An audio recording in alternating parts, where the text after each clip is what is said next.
CPML new democracy కేంద్ర committee పిలుపులో భాగంగా ఈరోజు పెద్దపల్లి జిల్లా గోదావరికని పైలన్ చౌరస్తాలో ఇజ్రాయెల్ ఆర్థిక మంత్రి బెజలెల్ స్మోట్రిక్ భారతదేశ పర్యటనను వ్యతిరేకిస్తూ నిరసన కార్యక్రమాన్ని చేపట్టడం జరిగింది. ఈ నిరసన కార్యక్రమాన్ని ఉద్దేశించి ఐఎఫ్టియు రాష్ట్ర అధ్యక్షులు ఐకృష్ణ, సిపిఎంఎల్ న్యూ డెమోక్రసీ పెద్దపల్లి జిల్లా సహాయక కార్యదర్శి ఈ నరేష్లు మాట్లాడారు. ఇజ్రాయెల్ ఆర్థిక మంత్రి బెజలెల్ స్మోట్రిచ్ సెప్టెంబర్ 8 నుండి 10 వరకు భారతదేశాన్ని సందర్శిస్తున్నారు. ఇజ్రాయెల్ గాజాలో మారణ హోమం కొనసాగిస్తున్నప్పటికీ గాజా మరియు వెస్ట్ బ్యాంక్లో పాలస్తీనియన్లపై దాడులను తీవ్రతరం చేస్తున్నప్పటికీ ద్వైపాక్షిక పెట్టుబడి ఒప్పందం మరియు స్వేచ్ఛ వాణిజ్య ఒప్పందానికి సిద్ధం కావాలని భారత ప్రభుత్వం ఇజ్రాయెల్ మంత్రిని ఆహ్వానించింది.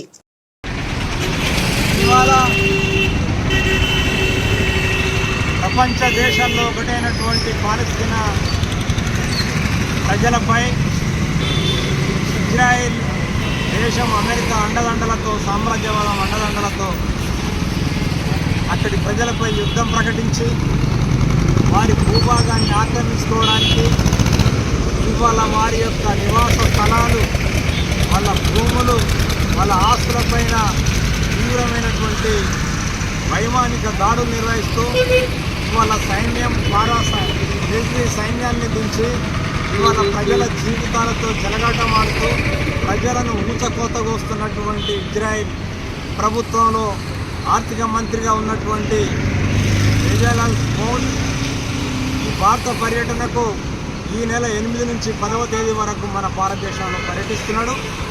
కనుక మనం అందరం కూడా ఈ నరహంతక ముఠా చేస్తున్నటువంటి దాడులను మనం ఖండించాలి. ఆ మంత్రి పర్యటనను కూడా మనం రద్దు చేయాలి.